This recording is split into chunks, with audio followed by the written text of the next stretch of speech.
Is it recording? Yes, it's recording. Hey, Joe Diomede here. Very weird interview. We're driving along, taking Florian to to hitchhike to Moscow so he can catch his bus to Toulouse. So we're doing a quick interview here. Florian just came back from 6 months of actually cycling from his hometown in Alsace, Strasbourg in France, to Morocco. And quickly, Florian, tell us, why'd you do the trip? How did you meet people? How did you do it? Why did you do it? And how was it? Yeah, I started in July back home in Strasbourg. And I did it because I wanted to change my life. I wanted to change something in my basic routine. I wanted to meet the world. I wanted to actually just go out of my comfort zone and meet new people, French people, Spanish people, Portuguese people, and at the end Moroccan people. It was the best experience I've ever done in my life, because it was the first time I was like biking for so long, 6 months out, always outside with my bike, with my food, with my water, and crossing countries, crossing villages, French villages, and meeting beautiful people. And quickly, how did you? You gave a talk last night where I met you, and you said you traveled with little money or no money. And did you meet people just by talking to them? Did the bicycle open up the conversation? How did that happen? The nuts and bolts of the journey.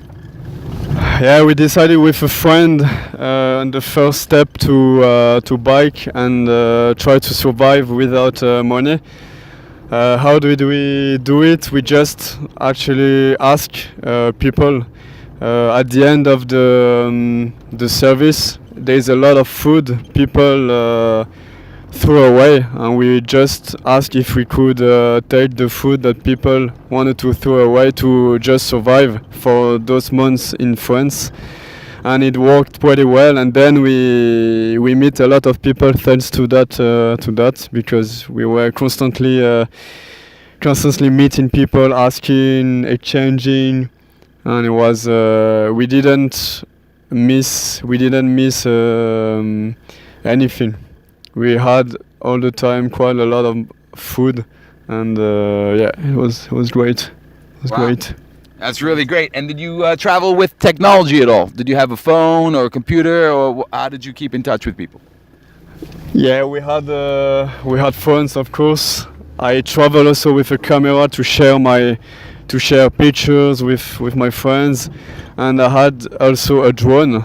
I travel with a drone to take videos from the sky. And now I share my videos with the people in France. I make tour in France and share my experiences because it was so intense.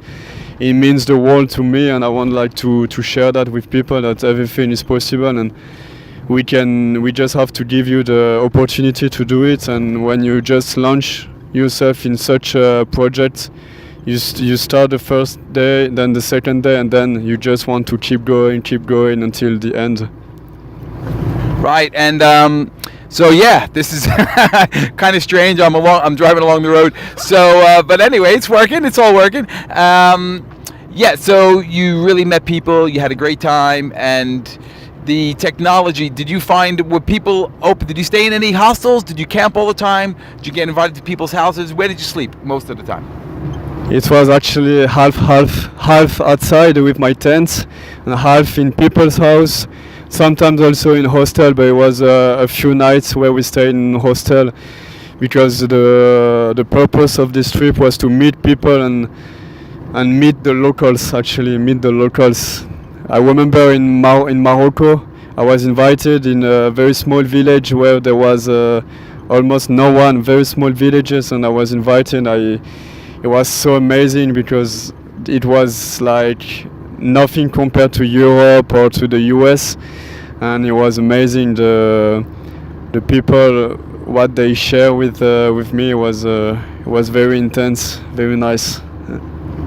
Wow, that's excellent. Yeah, because I found that on my tours as well. The people with the least money, sometimes the poorest, were kind of the richest in other ways. And also, so Florian, in closing, you did this journey. You had an excellent time. You met great people, and the bicycle was a great means of meeting people and being out there in the youth hostels. Because I'm doing a bit of a communication thing at the moment. I was just wondering, in the youth hostels, did you find it harder to meet people? Were a lot of people lost in their tablets and phones, or were people open in the hostels to sit and talk in the common rooms? And was it like as easy as meeting people as you did on the street in the youth hostels? It depends. Actually, there were people only with phones and with tablets, and it was not easy to talk to. They were pretty closed. On some other, it was pretty easy. It depends actually, the people, of course. But I've seen more and more now.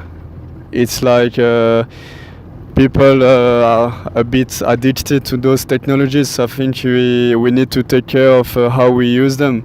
Use them in an intelligent way. It's for me very important, because otherwise you stay all day long on the phone, and that's not what life is about. And just there is some moments, of course, we need to use it, but we need to to use it in an intelligent way, for me. Yes, yeah, thank you, Florian. Yeah, because that's what kind of I'm doing. That's an aside from this interview here. We were talking about your trip, so that's great. And you found that was the bicycle a good opener for you? Was that something that you felt people were very open to when they saw your loaded bicycle? Was that a big reason you were invited to lots of people's houses? Yeah, for sure. A bicycle people,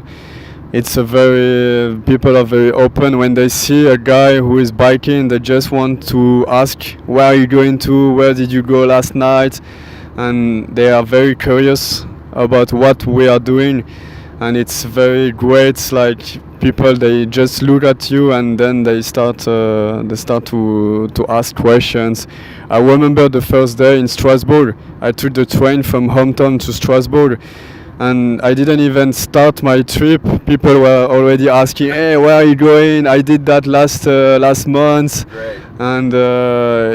And then we just talked for 5 minutes, and they told me, hey, you're going to have a great experience. I would like to be with you now.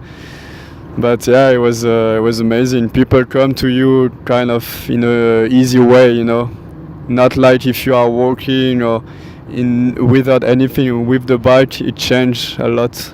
Wow, yeah, excellent. I bringing back memories for sure for me. That's great, and very wise words about using technology. You said we have to, make sure that we really guard how we use it and we don't overuse it, because you don't want to miss those moments of meeting people, the people right next to you, and the phone and the tablets could do that, and that's like you said, in the hostels you saw people doing that. So Florian, thank you very much for this most bizarre of my interviews.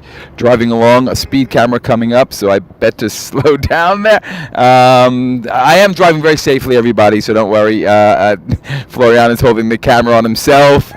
And this is Joe Diomede with Florian on the way to the bus in Montesquieu-Vest, so he can continue with his journey. He's parked his bicycle for the moment. He's given talks all around France about his journey. And first in Scotland, in English will be in Scotland, in the University of Royal School of Scotland, Edinburgh.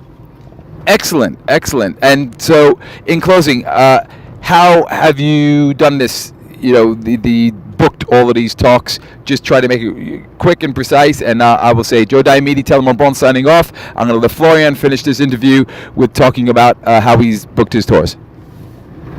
What I've done with the bikes was so amazing that I had that motivation to share it with as many people as I can. So I'm going to schools, universities, hospitals, café, associative, and every place where I can share my adventure, my stories, and it's a real pleasure to meet all the time new people and give them like the kind of the motivation to inspire them, to tell them that there is no limits. You just have to start to live your dream. And yeah, that's the message I would like to share with all the French people and all over the world, if I can. And can people contact you anyway? Yeah, I have a website. My website is www.2roueslibre.fr, but we will give you the links on the page, on YouTube page. Thanks a lot, guys, and have a nice day. Okay, hope we catch your bus. Yeah. Bye. Bye.